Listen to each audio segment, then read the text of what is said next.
Assalamu alaikum. Our new story is called Ayakkabıcı Dede. Ayakkabıcı Dede means the shoemaker grandpa. Dede means grandpa and shoemaker. We start with some of the words. Yaşardı, lived or would live, depending how we will translate it in the sentence. From yaşamak to live, the R is the geniş zaman, one of the tenses in Turkish. Of course, if you want to learn grammar, then check out the courses I have in the link below. The is the past. Açar opens also in the geniş zaman. So the geniş zaman is basically something. We use this tense when we do something habitually, always. Tamir ederdi would repair from tamir etmek. Şöyle like this, şaşırdı. Also, it means he or she was surprised. Okay. Ertesi gün, the next day. So ertesi gün is day. Sıcak is hot, salladı, shook. And the is the past. Our story starts with bir mahallede yaşlı bir ayakkabıcı yaşardı. In a neighborhood, an old shoemaker lived. So, mahalle means neighborhood. In a neighborhood, yaşlı bir ayakkabıcı yaşardı. An old shoemaker lived. Her gün sabah erkenden dükkanını açar, eski ayakkabıları tamir ederdi. Every day he opened, or he used to open his shop early and repair worn out shoes. So the old, let's say old shoes. Her gün, every day, sabah means morning, erkenden from the morning, early. Erken means early. Dükkanını açar, he opens his shop. So every day he used to open his shop early. Okay, eski ayakkabıları tamir ederdi and fix the old shoes. Okay. Eski means old. We said this one. We said this one. Dükkan means shop, and that's it. Genç bir adam bir gün içeri girdi ve homurdanarak, and he said the sentence, hayat çok zor, hiçbir şey yolunda gitmiyor dedi. Let's see. One day a young man walked in grumbling and said, life is hard, nothing goes right. So dede from demek to say, he said. So genç bir adam. A young man. Genç means young. Bir gün a day içeri girdi. Girmek to enter. Infinitive form. The is the past. İçeri means he entered inside. Ve homurdanarak means like grumbling. By grumbling, this arak means by grumbling in his attitude, he said the following. So he didn't say it while smiling. No, he was upset. Hayat çok zor. Life is very hard as it is. Çok means very, zor hard. Hayat means life. Hiçbir şey yolunda gitmiyor. Nothing goes right. Right, let's translate this one. Gitmiyor, doesn't go. Yolunda, from yol, means road or way. Yes, let's say way. Şey means something. Hiçbir, nothing. So hiçbir şey means nothing. All of it together. Yolunda gitmiyor. So we don't say nothing goes the right way, or nothing goes right. We can say, if we want to translate, yol means way.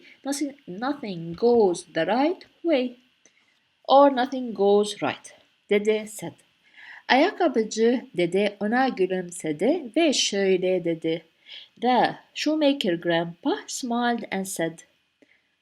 A shoemaker, dede means grandpa, ona to him, from all means he, ona to him, gülümsedi, smiled, the is the past, from gülümsemek the infinitive form, and said, or here, and said this, the following. Ben her sabah ayakkabılarıma bakar.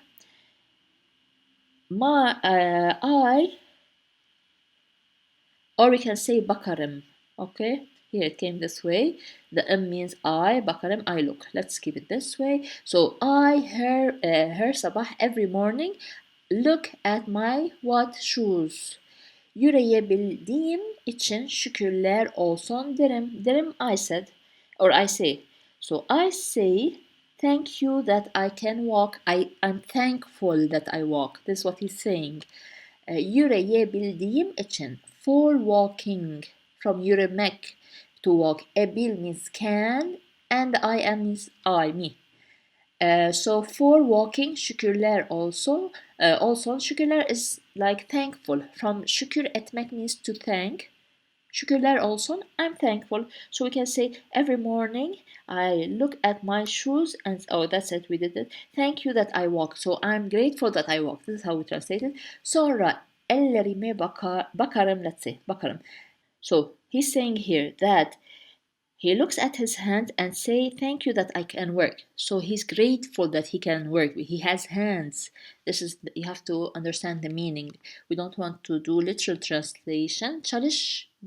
Çalışabildiğim için. For working. From çalışmak. Çalışmak means to work. It has different words, meanings, depending on the sentence. Abil means can.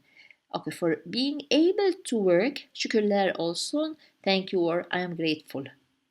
Genç adam şaşırdı. The young man was surprised. Okay.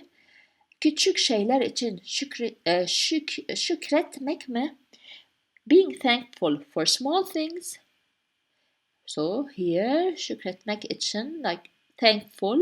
He's asking. Me is the question.